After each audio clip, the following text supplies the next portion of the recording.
ஜெயஹந்த், வந்தே மாதரம். பாரத மாதாவுக்கு ஜெய்.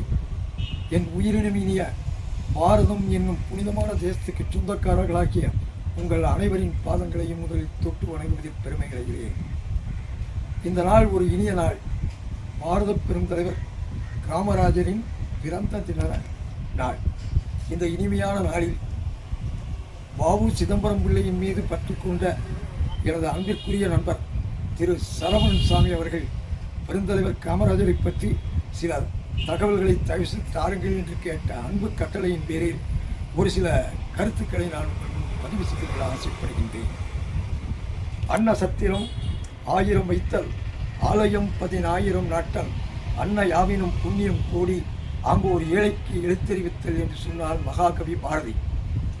ஆக ஆயிரக்கணக்கான சத்திரங்களை கட்டுவதும் ஆலயம் கட்டுவதை காட்டிலும் ஒரு பள்ளி குழந்தைக்கு பாடம் சொல்லிக் கொடுப்பது கற்றல் என்பதுதான் முக்கியமானது என்று கனவு கண்டான் பாரதி. அந்த பாரதியின் கனவை நினைவாக்கிய தலைவன் பெருந்தலைவன் காமராஜ் என்று கூறினால் அது மிகையாகாது. அந்த அன்பு தலைவன் தான் 5ஆம் வகுப்பு வரை தான் படித்திருந்தாலும் தனக்கு கிடைக்காத கல்வி இந்த இந்தியாவிலே அனைவருக்கும் கிடைக்க வேண்டும், குறிப்பாக தமிழகத்திலே பூரணமாக கிடைக்க வேண்டும் என கருதி ஒவ்வொரு தான் முதல்வராக இருக்கின்ற காலத்திலே ஒரு 3 கிலோமீட்டருக்கு ஒவ்வொரு இடத்திலும் உயர்நிலைப் பள்ளியையும் 1 கிலோமீட்டர் 2 கிலோமீட்டர் தொலைவிலே ஆரம்ப பள்ளிகளையும் பல கல்லூரிகளையும் கட்டி கல்வி வள்ளலாய் கல்வி புரட்சியாளராய் திகழ்ந்தவர் காமராஜர் என்று கூறினால் மிகையாகாது. அவரது காலத்தில் கட்டப்பட்ட கல்லூரிகளும் பள்ளிக்கூடங்களும் எத்தனை சொல்ல இயலாது. அது மட்டுமா, நீர்வளமும் நிலவளமும் செழிக்க வேண்டும் என கருதி பல பல பல பல அணைக்கட்டுகளையும் பல தொழிற்சாலைகளையும் உருவாக்கிய தலைவன் தான் அன்பு தலைவன் காமராஜ். 10 ஆண்டுகள் சிறையில் இருந்த புனிதனவர், இந்திய விடுதலைக்காக 10 ஆண்டுகள் சிறையில் இருந்த மகாத்மா காந்தியின் வாரிசு என்று கூறினால் அது மிகையாகாது. இன்னும் சொல்லப்போனால் தனக்கென்று வங்கியிலே ஒரு கணக்கு வைத்துக் கொள்ளாத ஒரு தலைவன் யார் என்றால் பெருந்தலைவன் காமராஜ். அவருடைய பாக்கெட்டிலே அவர் வைத்திருந்த சொத்து கடைசி வரை ஒரே ஒரு 100 ரூபாய் நோட்டு. தன்னை பெற்ற தாய்க்கு மாதம் 150 ரூபாய் கொடுத்து கொண்டிருந்தார். அப்போ விருதுநகரிலே அவரது இல்லத்திலே பெருந்தலைவரின் வீடு என்பது காரணத்திற்காக பலரும் அரசியல்வாதிகளும் பல மந்திரிகளும் பெரிய பெரிய தலைவர்களும் அந்த வீட்டிற்கு வருவதை உண்டு. அவர்களுக்கு ஒரு சோடா கூட வாங்கி தர முடியவில்லையே, எனக்கு இன்னும் ஒரு 50 ரூபாய் சேர்த்துக்கொடு என்று கேட்டதற்கு பெருந்தலைவர் காமராஜ், பச்சை தண்ணீரை மோந்து விடுமா போதும், உனக்கு நான் 150 ரூபாய்க்கு மேல் தரமாட்டேன் என்று பெற்ற தாய்க்கு 150 ரூபாய்க்கு மேல் கொடுக்க மறுத்த தலைவன் தான். தாயை நேசிக்காது தன் தாய் நாட்டிலே பிறந்த என்னையும் உன்னையும் வாழ வைக்க நம்முடைய பெற்றோர்கள் எப்படி சொத்துக்களை சேர்த்து வைத்திருக்கிறார்களோ அதுபோல இந்தியா என்னும் சொத்தை நேசித்த காரணத்தால் தான் அவர் பெருந்தலைவர் என்று அழைக்கப்படுகிறார். அந்த பெருந்தலைவன் படிக்காத மேதை, 5ஆம் வகுப்பு வரை தான் படித்தவர். பெற்ற தாய்க்கு அந்த ஊரில் உள்ள முனிசிபாலிட்டியில் ஒரு தண்ணீர் குழாய் போட்டிருந்தார்கள். அந்த தண்ணீர் குழாயை வந்து பார்த்துவிட்டு அந்த ஊராட்சி மன்ற தலைவரை வர சொல்லி, ஏன் இங்கே இந்த வாட்டர் டேப் போடப்பட்டிருக்கிறது என்று கேட்கும்போது, அம்மா தண்ணீருக்கு குழாயில் இருப்பதை பார்த்து எனக்கு கஷ்டமாக இருக்கிறது, ஆகவே அதற்காகத்தான் போட்டிருக்கிறேன் என்று அந்த பேரூராட்சி தலைவர் சொல்ல, அப்புறம் சொல்கிறார் காமராஜர், ஊரில் இருக்கும் தாய்மார்கள் எத்தனை பேர் இருக்கிறார்கள், அவர்களுக்கு நீ முதலிலே தண்ணீர் குழாயை போட்டுக்கொடு, அதற்கு பிறகு என் தாய்க்கு போட்டுக்கொடு என்ற அந்த குழாய் இணைப்பை கூட துண்டித்த மனிதன் காமராஜ் என்று கூறினால் மிகையாகாது. இப்படி ஒரு சிறு களங்கம் கூட இல்லாது, வங்கியில் கணக்கு கூட இல்லாது எந்த ஒரு தலைவனும் அப்படி இருக்க முடியாது. அப்படி தமிழ்நாட்டை நேசித்து என்னையும் உன்னையும் வாழ வைத்த தலைவன் அல்லவா நான். பெருந்தலைவர் காமராஜரை பற்றி, அவருடைய எளிய வாழ்க்கையை பற்றி சொல்லும்போது மற்றொரு விஷயத்தையும் நான் சொல்லிக்கொள்ள ஆசைப்படுகிறேன். ஒரு முறை சென்னையிலே கண்காட்சி ஒன்று நடைபெறுகிறது. அது விஞ்ஞான கண்காட்சி. அந்த விஞ்ஞான கண்காட்சியிலே அப்போது இருந்த பல விஞ்ஞான சாதனைகளை அங்கு கொண்டு வந்து வைத்திருக்கின்றனர். அந்த இடத்திலே நம்முடைய ரயில்வே ஸ்டேஷன்ஸ், பேருந்து நிலையம், இவற்றிலெல்லாம் நாம் எடை போடும் தெராசு ஒன்று வைத்திருப்பார்கள், பார்த்திருப்பீர்கள். அந்த காலத்தில் 10 பைசாவை போட்டோம்னா அது சுத்தம். அதுக்கப்புறம் நமக்கு எடையை குறித்து கொடுத்துட்டு ஒரு சீட்டு ஒன்று வரும். இது அப்போ தான் அறிமுகமாகுது சென்னையில். அப்போ சென்னையில் அறிமுகமாகும்போது அந்த தெராசின் மீது ஏறி பல அமைச்சர்களும் நம்முடைய பாரத பிரதமர் ஜவஹர்லால் நேரு உட்பட அனைவர்களும் எடை போட்டு தங்களுடைய எடையையும் பார்த்து சிரித்து கொண்டே அதை பயன்படுத்துகிறார்கள். அனைவரும் பயன்படுத்தி கொண்டிருக்கும் போது பெருந்தலைவர் காமராஜர் மட்டும் சாய்ந்தபடி ஒரு இடத்திலே நிற்கிறார். எல்லா அமைச்சர்களும் எடை போட்டு விட்டார்கள். ஐயா, தாங்களும் தாங்கள் தயவு செய்து இதில் எடை போடுங்கள் ஐயா என்று சொல்லும்போது காமராஜர் மறுக்கிறார், நான் போடவில்லை என்று. அத்தனை அமைச்சர்களும் கம்பல் பண்ணி அவரை வர சொல்ல அவர் அதற்கு உடன்பாடை கொடுக்கவில்லை. அப்பொழுது ஜவஹர்லால் நேரு பிரதமராக இருக்கிறவர் சிரிக்கிறார்.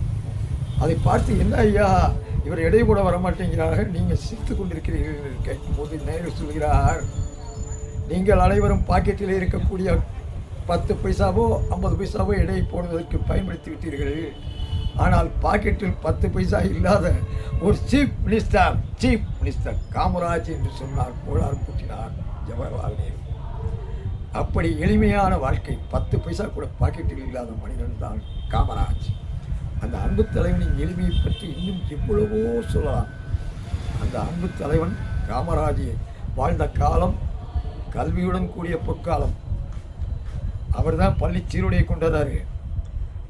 பள்ளிக்கூடத்துக்கு எப்படி மதிய உணவு திட்டத்தை கொண்டாருன்னு கேட்டால், அவர் ஆண்டிவே ரோட்டில் போகும்போது தலைக்கு எண்ணெய் தைக்காமல் மாடு மீத்து கொண்டிருக்கின்ற சிறுவனை பார்த்து, நீ பள்ளிக்கூடம் போகவில்லையா என்று கேட்கும்போது, நான் பள்ளிக்கூடம் போனால் எனக்கு யாரையா சோறு போடுவது என்று கேட்கிறார். அப்படியா, சோறு போட்டால் நீ பள்ளிக்கூடம் போவாயா என்று கேட்கிறார். நான் நிச்சயமாக போடுவேன் என்று சொல்கிறார் பெருந்தலைவர் காமராஜ். அப்பொழுது கல்வி இலாக்காவைச் சேர்ந்த நேத்து சுந்தரவடிவேலு என்பவரிடம் இதற்கு எவ்வளவு பணம் செலவாகும் என்று கேட்கிறார். ஒரு பையனுக்கு அன்று இருந்த மதிப்பு 2 அணா, அதாவது 12 பைசா. இது ஒவ்வொரு பையனுக்கும் செலவானால் நிச்சயமாக மதிய உணவு திட்டத்தை அமல்படுத்தி விடலாம் என்று சொல்கிறார். உடனே மதிய உணவு திட்டம் போட்டாக வேண்டும் என்று சொல்லி அந்த மதிய உணவு திட்டத்தை காமராஜருடைய பொற்கரங்களால் திறக்கப்பட்டதுதான் மதிய உணவு திட்டம். அதே போல் அவர் ரஷ்யாவிற்கு போகும்போது ரஷ்யாவிலே எல்லா குழந்தைகளும், பள்ளி குழந்தைகள் அனைத்தும் ஒரே சீருடையில் இருக்கும்போது இது என்ன என்று கேட்கும்போது, ஏற்றத்தாழ்வுகள் இருக்காது. அனைத்து பள்ளிகளும் நீ உயர்ந்தவர் வீட்டு பிள்ளை, நீ ஏழ்மையான வீட்டு பிள்ளை என்று கண்டுகொள்ள இயலாது. அனைவரும் ஒருதாய் மக்களாக ஒரே சீருடையில் இருந்தால் அவர்களுடைய வேறுபாடு கண்டுபிடிக்க முடியாது. ஆகவே தான் இங்கே சீருடை வைத்திருக்கிறோம் என்று சொல்லும்போது அதனை பார்த்து கிட்டத்தட்ட 1960ஆம் ஆண்டு வந்தவுடன் பள்ளி சீருடையை அமலுக்கு கொண்டு வந்தார். இப்படி பெருந்தலைவர் காமராஜருடைய எண்ணங்களிலே உருவான ஒவ்வொன்றும் தான் இன்று தமிழகத்தை ஆட்சி செய்து கொண்டிருக்கிறதே தவிர வேறு புதிதாக யாரும் இன்றும் செய்யவில்லை. அந்த அன்பு தலைவன் பாதங்களை நான் கடவுளாகவே வழிபடுவேன். கையெழுத்து போடு என்றால் கட்டை விரலை காட்டி மை எங்கே என கேட்ட பாமரனை பட்டதாரியாக பண்பட்ட புலவனாக ஆக்கி அறியாமை எனும் வேறெடுத்த அறிஞன் பிறந்த நாள் என்று கூறுகிறார். கவியரசு கண்ணதாசன் இன்னும் மிக அழகாக சொல்லுவான், ஆண்டியின் கையில் ஓடு இருக்கும், திருவோடு இருக்கும் ஆண்டியின் கையில், அது கூட உனக்கு இல்லையே என்று கவியரசு கண்ணதாசன் அழகாக கவி பாடினான். அது மட்டுமா, கவியரசு கண்ணதாசன் நான் சொல்லவில்லை, நாடார் என்கின்ற வார்த்தைக்காக நான் சொல்லவில்லை, கவியரசு கண்ணதாசன் கூறுகிறான் ஒரு பாடல் கவிதை. சொத்து சுகம் நாடார், சொந்தந்தனை நாடார், பொன் என்றும் நாடார், பொருள் நாடார், தான் பிறந்த அன்னையையும் நாடார், ஆசைதனை நாடார், நாடொன்றே நாடி தன்னலம் என்றும் நாடாத நாடாரை நாடென்றார் நாடினேன் என்று கவியரசு கண்ணதாசன் மிக மிக மிக அழகாக சொல்லுவார். அந்த பெருந்தலைவன் காமராஜர் விட்டு சென்ற சொத்து தன்னுடைய 10 கதர் வேட்டிகள், 10 கதர் சட்டைகள், சில புத்தகங்கள், இவை தவிர அவருக்கு எந்த விதமான சொத்துக்களும் இல்லை. அதனால் தான் சொத்து சுகம் நாடார் என்று பாடினான் கவியரசு கண்ணதாசன். அந்த அன்பு தலைவன் 10 ஆண்டுகள் சிறையில் இருந்த பிறகு, இந்திய விடுதலைக்கு பிறகு தமிழக முதல்வராக ஆகிறார். அப்படி முதல்வராக ஆகின்ற காலத்திலே அவரை எதிர்த்து நின்ற சி சுப்பிரமணியம் என்பவர் எதிர்த்து நிற்கிறார். ஆனால் சி சுப்பிரமணியத்தினுடைய திறமையை பாராட்டி அவருக்கும் தனக்கு ஒரு மந்திரி பதவியை கொடுத்து 8 மந்திரிகளை வைத்துக்கொண்டு 8 மந்திரிகள் தான் தமிழ்நாட்டு அரசியலிலே காமராஜருடைய அமைச்சரவை 8 பேர் தான். இந்த 8 பேர்களை வைத்துக்கொண்டு தமிழகத்தை அமைதி பூங்காவாக ஆட்சி முடிந்த அண்ணல் காமராஜ். அவரை சொல்லுகின்ற போது என் கண்களிலே கண்ணீர் வருகிறது. அந்த அன்பு தலைவர் தான் காமராஜ். இன்னும் சொல்கிறேன், ஜவஹர்லால் நேரு பாரத பிரதமராக இருந்தபோது அவர் இறந்த பிறகு இந்தியாவே கதிகலங்கி கிடக்கின்ற நேரத்திலே யார் பிரதமர் என்கின்ற கேள்வியை எழுப்புகின்ற நேரத்திலே அந்த இடத்திற்கு இவர்தான் பிரதமராக இருக்க வேண்டும் என கருதி எளிமை மிக்கவர் லால் பகதூர் சாஸ்திரி என்னும் மனிதனை பாரத பிரதமராக தேர்ந்தெடுத்தார். அந்த லால் பகதூர் சாஸ்திரி இறந்த பின்பு பிரதமர் இந்திரா காந்தியை தேர்ந்தெடுத்தார். இந்த 2 பிரதமர்களை தேர்ந்தெடுத்த காரணத்தால் அயல்நாட்டு பத்திரிகைகள் அனைத்திலும் இந்தியாவின் கிங் மேக்கர் என்று வெளிநாட்டு பத்திரிகைகள் காமராஜரை பாராட்டின. நன்கு பாருங்கள், 5ஆம் வகுப்பு படித்த காமராஜின் அறிவு எப்பேற்பட்டது, அவருக்கு பூகோளம் தெரியுமா என்று கேட்டார்கள் சில பேர்.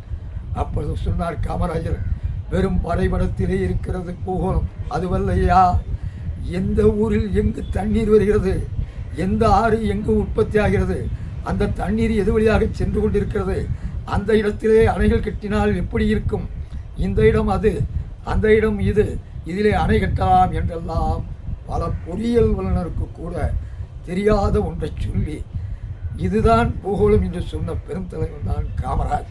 அவருக்கு அறிவுக்கு எட்டியது, அவர் மனித கடவுள் என்று சொல். தமிழக முன்னாள் முதல்வர் கலைஞர் கருணாநிதி அவர்கள் கல்வி வளர்ச்சினால் என்று ஒரு அழகான தலைப்பை கொடுத்து பெருந்தலைவர் காமராஜரின் பிறந்த நாளை கல்வி வளர்ச்சினால் என அறிவிப்பு கொடுத்தவருக்கு கலைஞர் கருணாநிதியை நான் நன்றி சொல்ல கடமைப்பட்டிருக்கிறேன். இந்த பாரதத்தில் பிறந்த அனைவரும் ஒரு தாய் மக்கள். இந்த தேசிய கொடி இருக்கிறதே, இந்த தேசிய கொடிக்கு நான் உண்மையான விளக்கத்தை கொடுக்க விரும்புகிறேன். இது ஏற்றுக்கொள்வதும் ஏற்றுக்கொள்ளாததும் உங்களுடைய பொறுப்பு. பள்ளிக்கூட நன்றாக சிந்தித்து பார்த்தால் காவி என்பது இந்துக்களையும், வெண்மை என்பது கிறிஸ்தவர்களையும், பசுமை என்பது முகமதியர்களையும் குறிக்கிறது. இந்த நடுவில் இருக்கக்கூடிய அசோக சக்கரம் 2000 ஆண்டுகளுக்கு முற்பட்டது. இந்த அசோக சக்கரம் புத்த மதத்தை நினைவுபடுத்துகிறது. அசோக புத்த மதத்தை தழுவிவிட்டார். ஆக இந்து, கிறிஸ்து, முகமதியம், புத்தம் ஆகிய அனைவரும் ஒரு தாய் மக்களாக இந்தியா என்னும் கூண்டிலே, இந்தியா என்னும் வீட்டிலே நாம் வாழ்ந்து கொண்டிருக்கிறோம். நாம் அனைவரும் ஒரு தாய் மக்கள். இதுதான் தேசம், இதுதான் நாடு. இந்த நாட்டை நேசிக்க காமராஜ் என்னும் ஒரு தலைவனை கடவுளாக நான் வழிபடுகிறேன். அவரை வழிபட்டு நம் நாட்டிற்கு பாரத மாதா அருள் புரிவாள், பாரத மாதா துணை இருப்பாள் என செய்திகள் திண்டுக்கல் நியூஸுக்காக பெருந்தலைவர் காமராஜர் பற்றிய அரிய செய்திகளை வட்டிவிலன் பட்டியிலிருந்து மார்க்ஸ் என்ற சக்தி வீரர் நான் பதிவு செய்திருக்கிறேன். நல்லதொரு வாய்ப்பினை நல்கிய அனைவருக்கும் என் நெஞ்சார்ந்த நன்றியை தெரிவித்துக் கொண்டு விடைபெற்றுக் கொள்கின்றேன். நன்றி, வணக்கம், ஜெய்ஹிந்த், வந்தே மாதரம், பாரத மாதாவுக்கு ஜெய்.